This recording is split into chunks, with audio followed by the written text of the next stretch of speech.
என் அன்பு சகோதர சகோதரிகளுக்கு ஆண்டவரும் இரட்சகருமாகிய இயேசு கிறிஸ்துவின் நாமத்தில் என்னுடைய அன்பின் வாழ்த்துக்களை இந்த நாளிலே தெரிவித்துக் கொள்கிறேன்.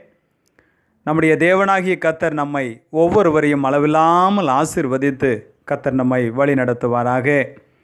இது இயேசுவே உமக்காக வேத தியானம்.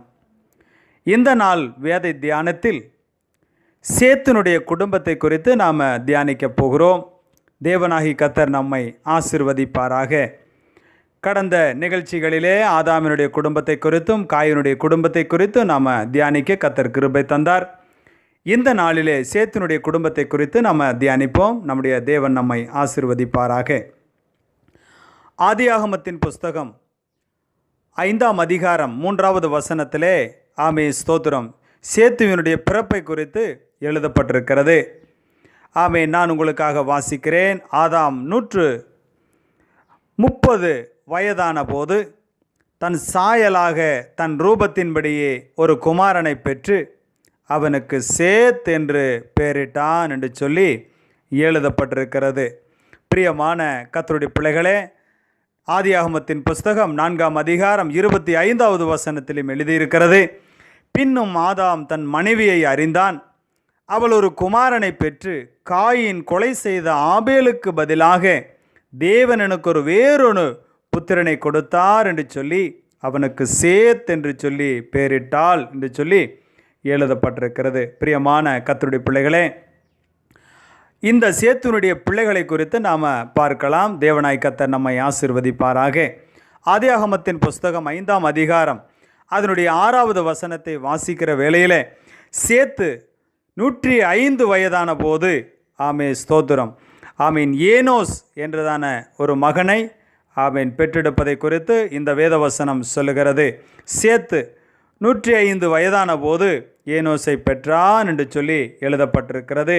அதற்கு பிறகு ஏனோஸ் பிறந்த பிறகு மனுஷர் கர்த்தருடைய நாமத்தை தொழுது கொள்ள ஆரம்பித்தார்கள் என்று சொல்லி ஆதியாகமத்தின் புஸ்தகம் 4ஆம் அதிகாரம் 26வது வசனத்திலே எழுதியிருக்கிறது. இந்த ஏனோஸ் பிறந்த பிறகு ஆமே ஸ்தோத்திர வேத வசனத்தை நான் உங்களுக்காக வாசிக்கிறேன். ஆதியாகமத்தின் புஸ்தகம் 4ஆம் அதிகாரம் 26வது வசனம்.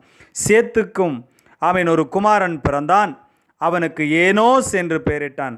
அப்பொழுது மனுஷர் கர்த்தருடைய நாமத்தை தொழுது கொள்ள ஆரம்பித்தார்கள் என்று சொல்லி எழுதப்பட்டிருக்கிறது. பிரியமான கர்த்தருடைய பிள்ளைகளே, கர்த்தருடைய நாமத்தை ஆமீன் அவர் கர்த்தருடைய நாமத்தின் மேல் அவர்கள் விசுவாசம் வைக்கவும் நம்பிக்கை வைக்கவும் கர்த்தரை பின்பற்றவும் அவர்கள் கர்த்தருடைய நாமத்தை தொழுது கொள்ளவும் ஆரம்பித்தார்கள் என்று சொல்லி இந்த வேதவசனத்திலே எழுதப்பட்டிருக்கிறது. ஆமென், அல்லேலூயா.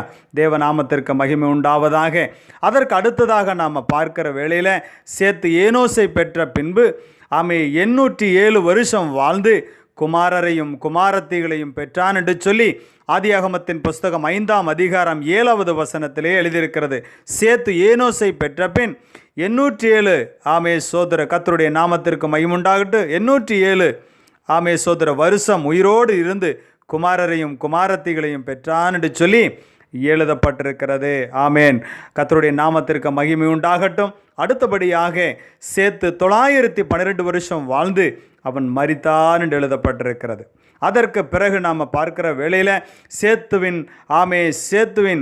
ஆமே ஸ்தோத்திர வம்சத்தின் வழியாக நம்முடைய முற்பிதாக்கள் ஆமேன் ஆதாம் முதல் கன்னிமரியாளின் கணவர் யோசேப்பு வரையுள்ள குடும்பங்கள் ஆமேன் பிறக்கிறார்கள் என்று சொல்லி லூக்கா எழுதின சுவிசேஷம் 3ஆம் அதிகாரம் ஆமீன் அதனுடைய 23வது வசனம் முதல் 38வது வசனங்கள் வரையிலும் வாசிக்கும் பொழுது ஆமீன் ஆதாம் முதல் கன்னிமரியாளின் கணவர் யோசேப்பு வரையில் உள்ள குடும்பங்கள் பிறக்கிறார்கள் என்று சொல்லி பார்க்கிறோம். பிரியமான கர்த்தருடைய பிள்ளைகளே, அது மாத்திரமல்ல ஆமீன் நம்முடைய உலக இரட்சகராகிய நம்முடைய ஆமீன் ஸ்தோத்திரம் இரட்சகர் இயேசு கிறிஸ்து இந்த வம்சத்தில் வந்து பிறக்கிறார் என்பது நமக்கு மிகுந்த ஆச்சரியத்தையும் ஒரு ஆசீர்வாதத்தையும் தருகிறது என்று சொல்லி இந்த வேத வசனங்கள் மூலமாய் பார்க்கிறோம். பிரியமான கர்த்தருடைய பிள்ளைகளே, ஆமீன் இந்த சேத்தினுடைய குடும்பத்தில் தான் நம்முடைய இயேசு கிறிஸ்து இந்த பூமியில் வருகிறார், வந்து பிறக்கிறார் ஆமீன் என்பதை இந்த ஒரு நற்செய்தி ஆமீன் இந்த வேத வசனங்கள் மூலமாய் பார்க்க முடிகிறது. இவ்வளவே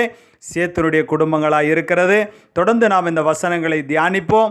கர்த்தர் நம்மை ஒவ்வொருவரையும் ஆசீர்வதித்து வழி நடத்துவாராக. ஆமேன். God bless you.